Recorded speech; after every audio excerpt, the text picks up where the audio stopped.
Namo Narayan, everybody. This is Sannyasi Shivani coming from the unceded territory of the Tanaha Nation and Ishtadev Niwas Farm and Ashram. Today is yoga views regarding the full moon on the 20th of October at 9:58 a.m.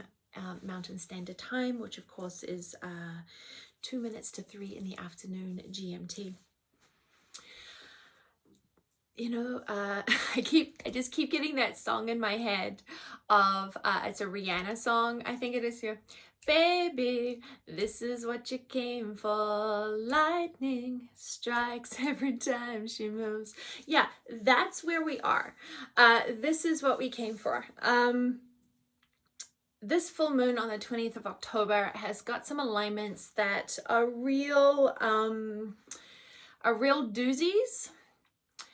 And then they're sort of setting up even dooziers, which start sort of February next year.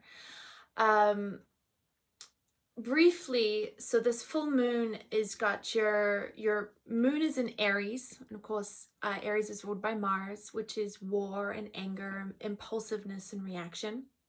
Okay, so the moon is in Aries, and of course because it's a full moon, the sun is exactly opposite that, which is in Libra, which is of course about justice and equality and balance. But the sun is conjunct, so really close to Mars. So you've got the moon is in Aries, which is ruled by Mars, and it's exactly opposite Mars. So you've got this like compounding energy of this reactionary, fiery, feisty frequency, and it is exactly squared to Pluto, which just went direct on I think around the 7th of October, which of course is transformation, death, destruction, transformation, rebirth. And so we have this really strong frequency coming through around very strong endings, periods, not commas, but periods, sort of kitty cornered with this fiery, feisty, reactionary energy of Mars and Aries. And so it's the energy where things feels like just incredibly volatile, almost like a sort of a ticking time bomb. And so I want you to be really conscious when you, on a personal level, I want you for this full moon to be really conscious about the words you speak and how you speak them. Anytime you're experiencing anger, know that your vibration is dropping. There's a difference between anger and confidence in your sovereignty of what needs to happen and how it needs to happen right now. Like there's a difference. It doesn't have to come through anger when it is thy will. Okay, because when we're in thy will, which is Manipura chakra, we are in our sovereignty, we are surrendered to divine will. And when we're in that place, we can get so clear about what needs to happen that you just very quietly do it. You don't make a big fuss about it, because when you make a big fuss about things over here, then another side has to make a big fuss about things over there, and that's when you get the combustion. So on a personal level, be really conscious of any frequencies of anger that you are experiencing. And as my beloved Swamiji says, when you're experiencing anger, consider it like a physical diarrhea, like an emotional diarrhea. When you have diarrhea, you stay close to the bathroom. You don't venture out. You don't go around telling everybody about it. You just stay very nicely close to the bathroom. Eat high vibrational foods, clean out your system, come back into balance, and then go out into the world. And maybe if we can look at the response to anger in the same way, that when we're feeling angry, stay close to home, feed ourselves with high vibrations, allow ourselves to come back into balance, let the anger pass. Because I tell you, as somebody who's very pitta, all right, anger is not justified. Your anger is just a frequency that some warped part of your brain gives you permission to act badly and think that it's okay. Whatever is happening that has stimulated the anger up inside of us, allow the anger to pass. That thing is still going to be there, but the way you will deal with it then will be with a maturity that is boded well of an adult. So if you're experiencing anger, don't spread it around. Deal with it. Deal with your anger, and then see what is left when the anger has passed. Because under anger, if you think of like anger as like oil in a beaker, of an emotional beaker of water, anger is like the oil that stops the emotions from coming out. And often under anger, you have a lot of fear. So, and the antidote to fear, of course, is trust and faith. And this is where we need to put our energy into, not reacting out of anger. So if you're experiencing anger, go, okay, I'm really frustrated right now. I'm really angry right now. I'm like, really, this is not okay. Fine, it's not okay. Take yourself out of the picture.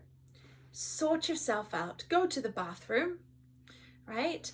Then come back when you are no longer vibrating at anger, because there is nothing in this world, in whichever paradigm you're running, that can be born in the light right now from a foundation of anger.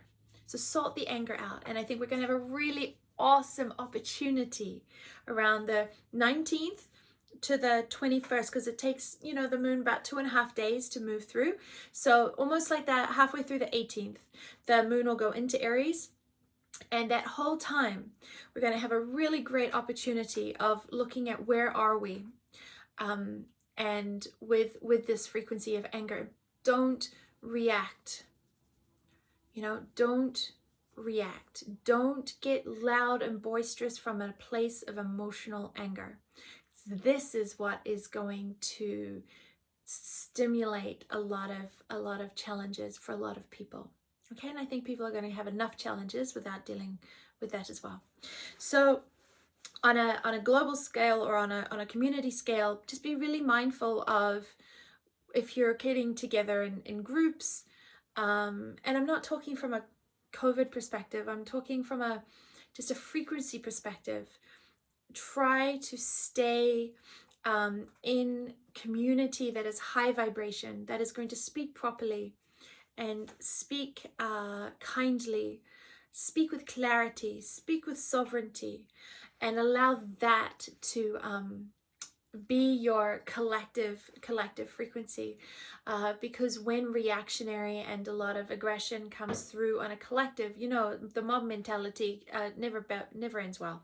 So 18th to the 21st, please be really, really mindful of that. Now, what's interesting about this full moon is this energy of Mars and Aries and Pluto, is that Mars, of course, moves a lot faster than Pluto. So when Mars reaches Pluto is actually going to be February 2022. Okay. And Mars is going to reach Pluto in February 2022. It is in February 2022 that Pluto is aligned with its natal Pluto of the Declaration of Independence. So it's called the Pluto return for America. And that could be quite destabilizing. Okay. And all things to do with the changes, because Uranus is in Taurus. You've got your money, so financial systems, health systems, like we haven't already seen that, earth, physical things, food, disruptions. If you are in the Northern Hemisphere and we're just coming into winter, buy an extra box of pasta, get a pumpkin. Make sure the bottom of the pumpkin is not split, because then it will rot. But if the bottom of the pumpkin is nice, then buy a pumpkin and put it in your bottom cupboard. Get some food together, because if any food systems are disrupted during the winter, that could cause quite a lot of challenge in the Northern Hemisphere, because we're buried in snow. So this is not out of fear, but this is out of just understanding how cycles and patterns work. You know, when there's snow on the ground, things can't grow. If you're in the southern hemisphere, plant your garden. But just, you know, be careful, you know, take care with the next 6 months. Set yourself up for the next 6 months so you've got your people, because community and connection is absolutely number one. Because in connection and community of high vibration, kind, full of love, light, clear, conscious people is going to have the amplification to dream and to dream realities. And this is what we need. We need to focus on where we're going, not what is happening around us. And believe me, I understand that that is easier said than done, but that's why we need to take the energy out of our stability being in the third dimension. And this is what we've been saying for years. This is what Swamiji has been saying for years. Don't put your faith and your trust in your pension. You know, you have your faith and your trust in the bank will have your money. You have faith and trust that, you know, if you go to the hospital, you'll be helped. You have your faith and trust in all of these things. But these things can fail because they are built on the third dimension. And this is the foundation of trust and fear. That's the foundation of the third dimension of Muladhara Chakra. When you have your faith in something beyond the third dimension, then if the third dimension shifts in a fundamental way, your foundation does not shift in a fundamental way. And this is faith. Okay, and this is faith, but it is faith, as our lineage and Swamiji's has taught us so many times. Faith is not just a pie in the sky, oh God will take care of everything. Faith is in listening to all of the signals and signs that are coming through all of the time, and then coming into action of serve, love, and give, and being that embodiment, being the embodiment of the world you want to create. Be it right here, right now. And yes, you may cry along the way. I've cried today.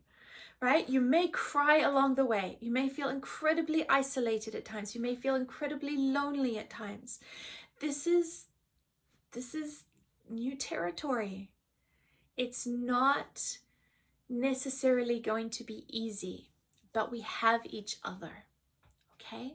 So when your foundations are very, very set of, well, I have that money in there and I have that money in there and I have this job here and I have that there. So I'll go to the supermarket next week and blah. See, what can you do? One thing of taking your foundation out of the third dimension and through trust in the divine and trust in yourself and trust in your purpose and trust in why you are here now, bring yourself into action around, well, what does it look like if you didn't have your foundation in the third dimension? It doesn't mean we're not living in the third dimension, but it means our foundations are not anchored into the third dimension, that if the third dimension is not okay, then we are not okay. If the third dimension is not okay, we need to still be okay. So then where is our foundation? I hope this is making sense. If it is, please write a comment, because sometimes I just don't know. It just comes through so fast. I don't necessarily know if it's making a whole lot of sense. So please let me know. Okay, but don't react. And this is the Mars energy. Just be like, okay, calm, center, do your practice, go into nature, breathe, do your mantras, do your Navaratri sadhana. We're in Navaratri sadhana right now. God, what a blessing. What a blessing to come together and fuel our day with those frequencies of being together every day, no matter how far away we are. It's the one good thing about Zoom, no? Okay.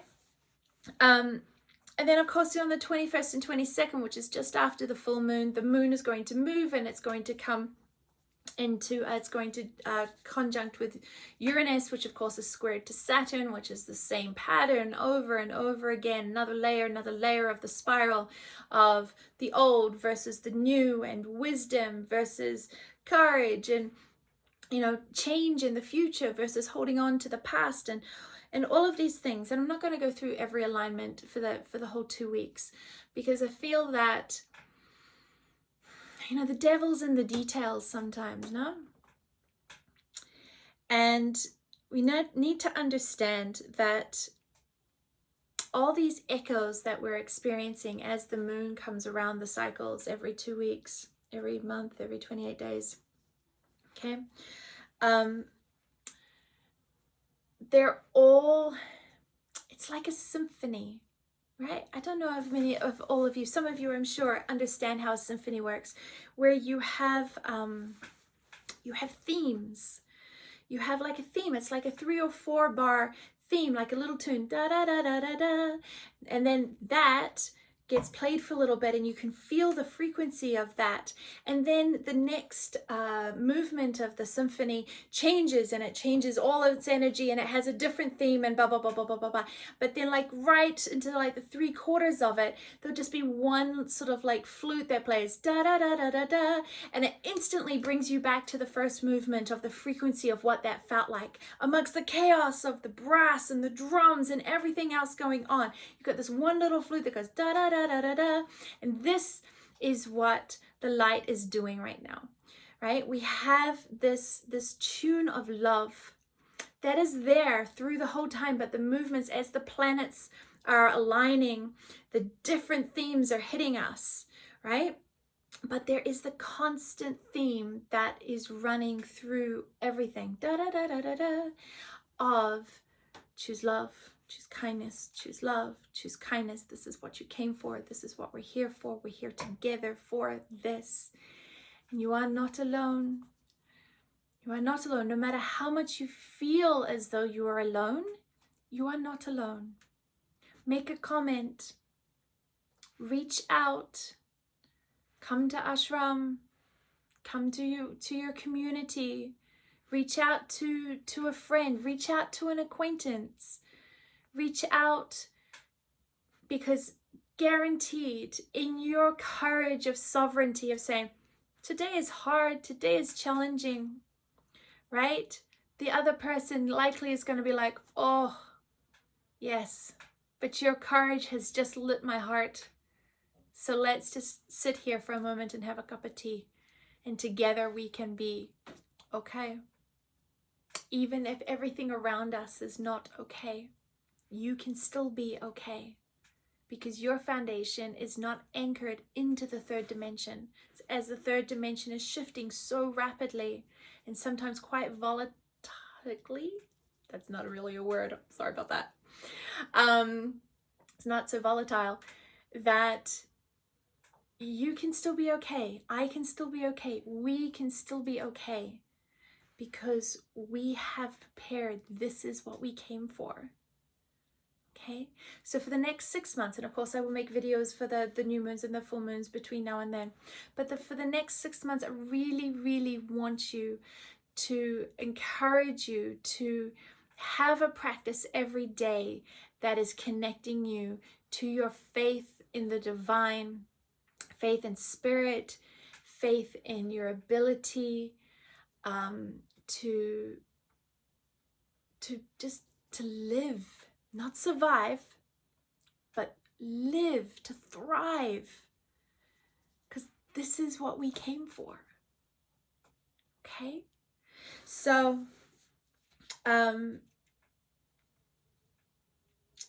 yeah, the 20th for the next week, it's just echoes of what has come in the challenges that we've been experiencing, and foreshadowing echoes that are building again to the next crescendo of February 2022 of the US Pluto return. And things can be very fluid. Now, these things don't have to hit us in a personal way if we are not anchored into the frequency of that which needs to be destroyed. If you have anchored into the frequency, if your being is tethered to the frequency of the health system, the banking system, the governmental system, the military system, blah, blah, blah, if you're tethered into that, then that frequency, as it shifts and as it changes, as they are saying is supposed to be happening, this breaking down to breaking through, then you will feel that very strongly in your physical world, because you have tethered to that. But if we can dream, if we can dream this foundation that is not tethered to those frequencies, then we may experience those, we may see them, we may be affected by them, but we will not be rocked by them, we will not be destroyed by them, because our foundation was not built on them. I hope this is making sense. Thank you to the people that messaged that they had listened to Freedom by John Baptiste. This week your homework is actually another John Baptiste song, and it's called We Are. So I want you to go and listen to that. We Are by John Baptiste. Because you are never alone. And I just want you to every time your mind goes, but I am, but I feel I am, but I want, but you know, but that's what my reality is, but every time the mind goes there, okay, yeah, the mind goes there, no problem. But that's not true, because you are never alone. We are surrounded by so many beings in light, needing us to succeed, needing us to be the beacons of the frequency of love together. Because love is not an individual thing. It's a frequency of embodiment that gets amplified by the heartbeats that can entrain to it. So We Are by John Baptiste. Another pop culture thing that I loved this week. So weird that I would love this. But I just thought there was so much truth. There was just so much honesty in it. Is the movie Free Guy with Ryan Reynolds and Jodie Comer. I thought Jodie Comer was amazing. Ryan, if you're seeing this or if you hear about this, awesome job. I know that you make movies 2-3 years ago and you just don't know what the world's going to be like when it comes out. We call that grace. But there is just so much beauty seated in. I love it when the light comes through pop culture in the most diabolical ways. Catchphrase. And yeah, so watch Free Guy, listen to We Are by John Baptiste. The light is there. See, the light is there. We just have to calibrate to it. We just have to connect to it. And oh, I just wanted to also shout out to the lovely lady in the supermarket the other day. I'm sorry, I can't remember your name and I don't want to get it wrong, but I was just so touched by you coming and saying hello to me the other day and letting me know that you watched the yoga views and that you enjoy watching them. So thank you for having the courage to come, and you really did make my day. I was really, really touched by your kindness and by your sincerity. So we are together. Keep going. Please share. Please comment. Please like. Let me know you're out there. Sometimes I feel alone too. So let me know that I'm not alone by letting us know that you're here. All right? Namo Narayan.